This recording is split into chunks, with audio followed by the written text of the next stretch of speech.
Hello there. I'm Scotty, and you're not. And up next in the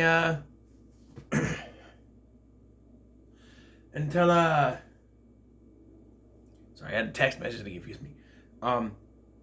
So we're continuing the Sequel-A-Thon with the Blues Brothers 2000. Now I reviewed the first Blues Brothers a while back as part of my what was it? Throwback Thursday. Flashback Friday, I think, was the 80s one, right? Throwback Thursday was the 90s, I believe. But, yeah, so I did that quite a while ago, and this before I had my current rating system, but I would actually give it a to the moon. It's a fantastic film. The sequel, however, I have, I actually kind of like this movie. Don't hurt me.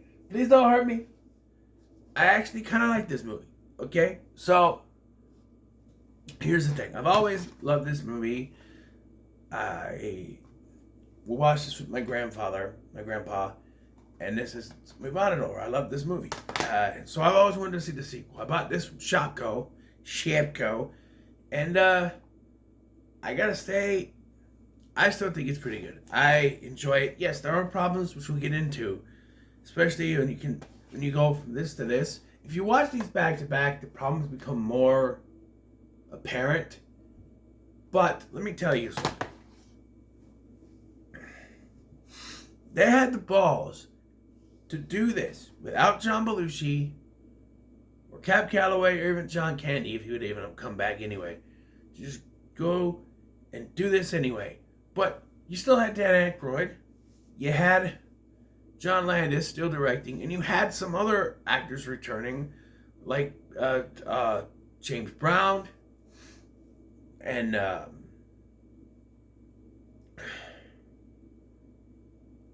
Aretha Franklin.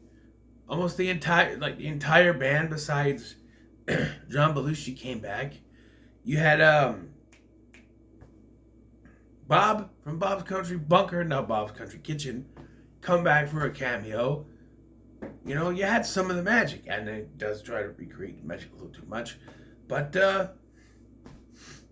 yeah, I think that this was fine. It was fine. It's nothing to write home about, but definitely not as good as the first one, but I'll just say that, I enjoy it. Now, the film itself takes place 18 years after the original. And it's here I realized, that's right, the first one came out in 1980, not 1978 as I originally thought for some reason. But it comes out in 1980. And, so this is 18 years later, 1998. And Elwood is apparently the last of the Blues Brothers to be released from prison. And so he's waiting for someone to pick him up, most likely Jake. When the warden, once again played by Frank Oz, has to tell him that Jake has passed away. We don't hear it on the screen, but he tells him and whispers in his ear.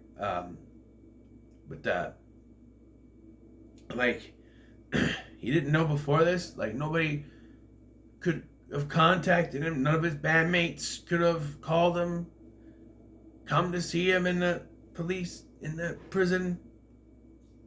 No one could have told him. Nope. So instead, he's picked up by this woman who works for Willie, the drummer of the band. And he's dropped off at B.B. King's. I'm sorry. Mr. Forgot his name.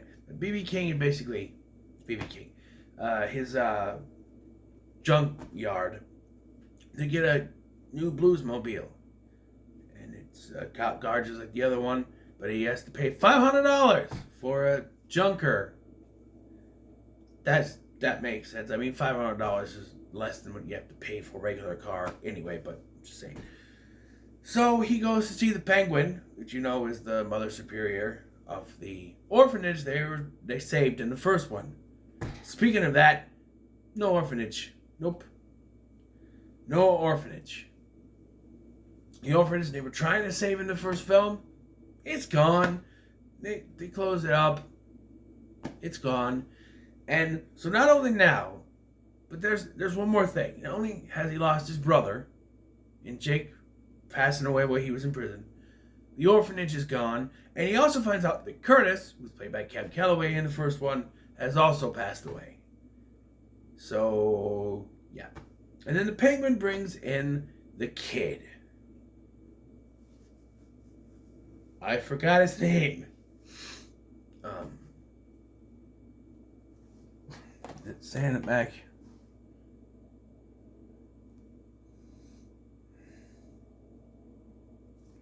She brings in the kid, and the kid is introduced so he could be a mentor. Now, one of the things I'm going to call out here is that this movie is PG-13. The film was a rated R, there was cussing and all this shit. It was rated R. Even Aretha Franklin cussed. Oh, shit. But this is PG-13. And we introduce a kid because we gotta feed to the demographic, right?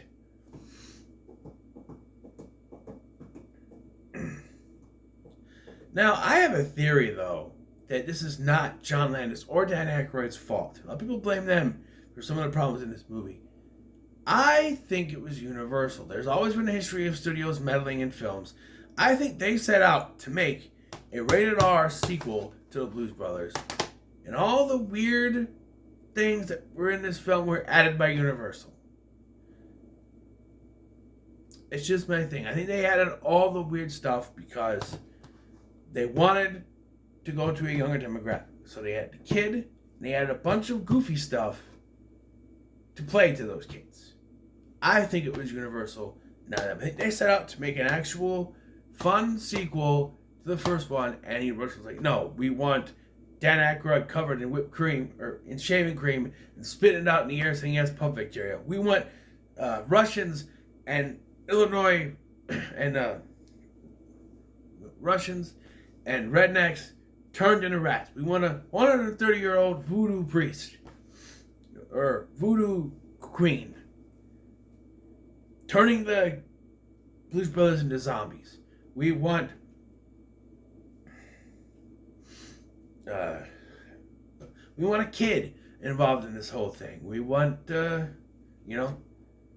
I think some of the best parts, even though they are kind of like rinse and repeat, are some of the stuff from the first one. Yes, they are rinse and repeat. Like in the first one, it's James Brown who gives Jake the epiphany. In this one, it's Cable Chamberlain, the son, the illegitimate son of Curtis, who gets the epiphany, the calling of the blood, and becomes a blues brother just out of nowhere. They also go back, they're gonna bring the band back together, which is what a Blues Brothers movie was. And then they go and they have to deal with Aretha Franklin, even though she gives up very easily this time, which I guess would happen. Like, she knows after the last time she's just gonna lose the argument, so why not give it up? It's rinse and repeat, but it feels like a Blues Brothers movie. I hear the complaint, oh, they just repeat stuff from the first one. True, but it feels like the most like a Blues Brothers movie. Also, the music. I love this soundtrack. I listened to the whole thing before I even watched the movie, and I remembered most of the songs that I liked. There was a lot of good music, right, in this film. To the point, I had it on my computer. I even burned myself a copy of it because I didn't have CD, so I did, download stuff and put it on the CD. But yeah, and there was a lot of music. And if I want to say, I think the Nostalgic was right on this part. His review goes way out there with this thing. And he's from Chicago, so I think he has the right to get upset. I don't think this is as bad as he says it is.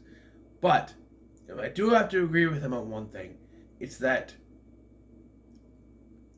in the first one, you had the musical numbers. Between then, you had character moments. You had car chases. You had all this stuff. And this one, they don't do that. You have a musical number, then there's some talking, and there's another musical number. There's some more talking, there's a musical number. There's some chase scenes. There's a couple chase scenes. They're not as big as the other one. And the ending just as you think they're gonna get a chase scene, you don't. It just ends, which to me when I first watched it was like, wait, that's it? Which I guess they just run out of time. I don't think they had anything. And to defend this movie, if you watch the first film and you see, I think this movie is known for having the most car crashes in film history. I don't think they were going to top that. So maybe they figured, why even try? Right? Why even try to top it? We're not going to do that. We're not going to do that. So anyway, back to the plot. The kid, Elwood leaves the kid. The kid finds his way back, and he goes to see Cable Chamberlain, the illegitimate son of Curtis. He just tells him all this stuff. He doesn't leave him at first, but he calls his mom. I know it's the truth, but he still kicks Elwood out because he wants to put the band back together. And that's another thing I agree with Doug on. Nostalgia critic, excuse me. In the first film, they had a mission from God, which that was their catchphrase. We're on a mission from God. In this film, it's the Lord works in mysterious ways, which doesn't have the same impact, or it's not even that funny.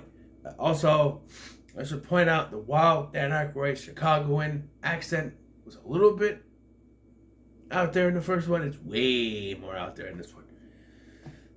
I'm just saying. But yeah, so yeah, they don't have a mission. It's just they're getting the band back together. Why? To get the band back together. That's probably why there was no big conclusion. There's nothing to end the movie with, really. But yeah, so he wants $500 for the car. He said no, or you can join the band. We can make money back, but no. And so the kid steals Cab's wallet, and they use the money to buy the car. Now there are several things in this film. There are a few things I should say that makes me scratch my head. One, Elwood returns the wallet. Now that's not a bad thing. He puts a note in it telling it was him that took the wallet and then he'll pay him back. Why would you do that? I mean, eventually, him, finding that note leads him to becoming part of the band, but why would you tell someone you stole their money out of their wallet and expect that not to come after you? It just, I don't know. So, they end up holding up at Willie's place. That's the drummer again. He has a dance club where they find Illinois Russians. There's not the same impact as Illinois Nazis, but who knows? But so Elwood starts to play at this club when he realizes that the Illinois Russians are, trying to get money out of Willie. So he and Mac, played by John Goodman, decide to deal with them. They get him drunk, and then they take him out, they take their clothes off, and leave him out to dry. This, of course, pisses them off, and they come back and burn the fucking place down. This results in a car chase, but not as big as the other ones, and they're able to escape, and that's when they decide to get the band back together completely. Willie didn't want to do it, and now he's going to have to make money. So there's your mission, I guess. We need it to make money to buy Willie a new bar. I guess that's the whole thing. So they go to Maurice Line, their booker from the last film, and he books them on Queen Musette's Battle of the Bands. Also a Kentucky bluegrass thing, because that's another repeat from the first one. They're booked on a show, or they go to a show, and they have to play a different style of music. Whereas Rawhide in the first one, now it's Ghost Riders in the Sky. I yawned at it. But, yes. So, they play the bluegrass thing, they dress up with fake beards and everything, and sing Ghost Riders in the Sky. But how it starts is this weird. They drive in, And Mac and the kid are dressed up in like Hawaiian shirts and stuff. Elwood is somehow scrunched inside the car. I don't know. And they say find a parking spot. The very next shot, they're on fire in a loop-de-loop and they land in front of the stage. Was there something cut? How did they get what? How did they get up there? And again, Universal was like, we need something for the kids. Set them on fire and throw them around. I guarantee you that's what happened. But yeah, so we seen Ghost Riders in the sky. It starts to rain. Actual Ghost Riders appear in the sky. Thank you, Universal. And then they escape. They make it to Louisiana, to Queen Moussette's. And here we meet Queen Moussette, played by Erykah Badu. Now, I skipped over some stuff. There are a ton of cameos in this film. Aretha Franklin, Wilson Pickett, Johnny Lang, Eddie Floyd.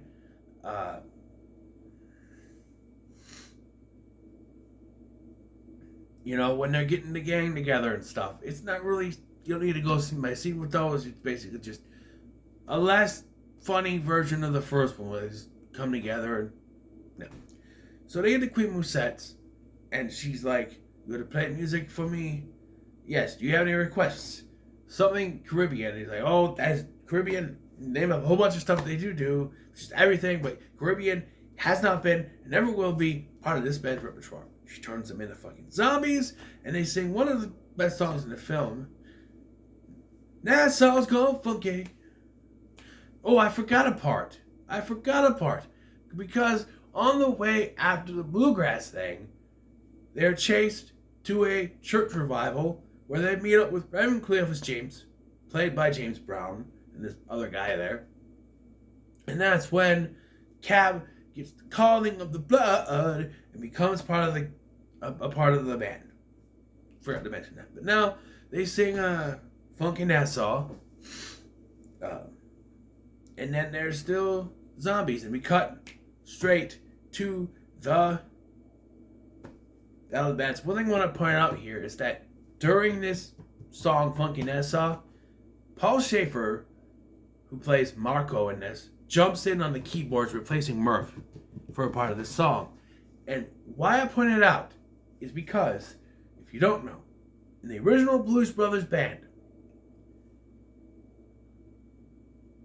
Paul Schaefer was the original keyboardist, but he was unable to be in the Blues Brothers movie. I think it was because of the late show with David Letterman. I think that's why. Don't put me in that, but he had other requirements, wasn't able to make it, so they brought in Murphy Dunn, and the rest is history there. And he's also in this movie because it wouldn't make sense to bring Paul Schaefer in now. And Paul Schaefer plays another character, or two characters. I think it's the same character because he's always dressed up with a little Victorian wig, and then in the next scene when he's part of the Louisiana Gator Boys, which I'll talk about them in a minute, he's just bald again. I don't know, but we get to the band, and you have the Louisiana Gator Boys, which consists of, but not limited to, B.B. King coming back is the Gasparon, Eric Clapton,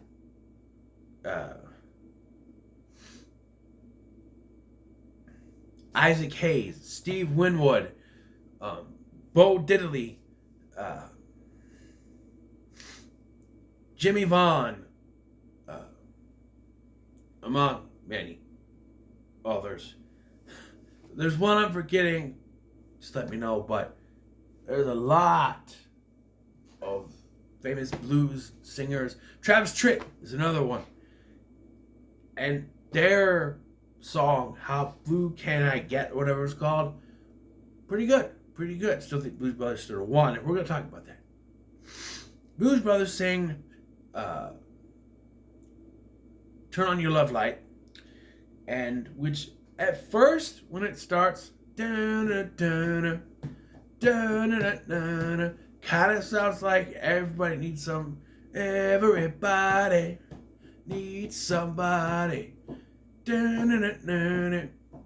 Kind of starts with, are they singing the same song again? No, it's not. And when I first saw this movie, I should say I was disappointed that they didn't have Soul Man in it. But after realizing Soul Man was a thing with John Belushi, I'm glad they didn't. By the way, I should point out that originally Jim Belushi was supposed to take his brother's place, but he had prior commitments to a sitcom that wasn't according to Jim, but was something else, and couldn't do it. So they brought John Goodman in, who had been performing with them before, but they brought him into this. But anyway, Blues Brothers perform, and then it's time to decide. They let the fans decide out there, and they decide that the Louisiana Gator Boys win for some reason. And then, like I said, the police show up. And Cab's like, no, it's cool, I'm part of the band now. And she's just like, oh, okay. And then, like, the Nazis, I think it's before, actually, the Nazis and the rednecks show up, they're turning into fucking rats. And then the cops show up, and he's like, oh, I'm part of the band now, it's so cool. She's like, okay. Nia Peoples is in this, and she's like, his deputy, and they're like, okay. And they're just fine. Okay, so, they lose. So, you didn't have a mission from God like the first film. They weren't trying to save anything. Their main goal was to win this Battle of the Bands. And they don't even do that. You couldn't even write them as winning the fucking contest. Why? So they could sing New Orleans afterwards? Why? They didn't have to lose. But they do lose, and yeah. Sing a song. It looks like the end of the last one, they had to escape. Elwood and the kid have to escape. Now, here's something I want to talk about. So Elwood says that he's going to separate from them, right? The kid says, no, we can't separate because you're like my father now, even though they've only had like 2 scenes of dialogue that even had any character between them. Another thing I could agree with the nostalgia critic on is that there's not a lot of character moments between the main characters, like between Mac and Elwood and the kid, and even Cab to a point. They just, the first film you had Dan Aykroyd was Elwood. Elwood was the straight man to Belushi's wild, crazy man. Here, they're all the straight man, and it's kind of off-putting, I guess. Yeah, so they decide they're going to go off together because the Penguin shows up with a bunch of security guards or cops, whatever, to arrest Elwood for kidnapping. Now, my biggest problem here is it would be hard to convince them of that. Says Cab, the policeman. Cab is a police officer. Nah. A police lieutenant. Nah. A police commander. He has some clout with the law. So don't you think that if anyone could help them out of the tight spot, it would be Cab Blues, Cab Chamberlain, Cab Calloway III, whatever. Junior. I don't know. Anyway, because it'd be hard to convince them of that he wasn't kidnapped, which people said, oh, they kind of was, but not really. The kid just sort of followed him and hung on. But nope, they run off, even though it would be simpler just to say, hey, Penguin, we'll call it that, but hey, I didn't kidnap him, he followed me, and I just kept him. I've been mentoring him. Do nothing bad. Don't do a strip club. Which, by the way, what is the point of having a strip club in a PG-13 movie? Won't be able to see now then. But anyway. So yeah, they get in the car, they drive away, they say the warlord works in mysterious ways. Put on your seatbelt. And then music plays. Dun, dun, dun, dun, dun, dun, dun. And we get a musical play out with people singing, just like the first one. And I also have to mention, the beginning of the film, like I said, it says for John Belushi, Cab Calloway, and John Candy. But it's also dedicated to Junior Wells, who plays himself at Willie's Bar, and we have a short little musical number, him and Lonnie singing looking for my woman, for my baby. See what you putting down? I love that song, by the way. But yeah, he died 1 month before the film's release, so it's sort of posthumously dedicated to the month. They couldn't really put it in there, but he did die, passed away. Rest in peace, Junior Wells. But and then there's a James Brown thing. I think it was a deleted scene where he sings, "Baby, please, please, don't go," whatever. At the end, but yeah, I'll give it a middle of the road. I don't want to give it a pretty good because it's not that good, to be honest, but I enjoy the movie. It's something I could put on and just enjoy. I put it on, I did my dishes. That's how much enjoyment I got out of it. To put it, did my dishes, listen to the music while I was doing my dishes. It was enjoyable. So it's middle of the road for me, but so what are your thoughts on the Blues Brothers? Let them know in the comments below. And up next, we're going to tackle another sequel, obviously. It's a sequel to a hit action film where the star did not return. One of the stars did not return. And now they're on a boat. I'm on a boat. I'm on a boat. And I can't really say much more because I haven't seen this movie, so we'll see. Till then, make sure to like, share, and subscribe. Thanks for watching. I'm Scotty, and I'll see you in the next one.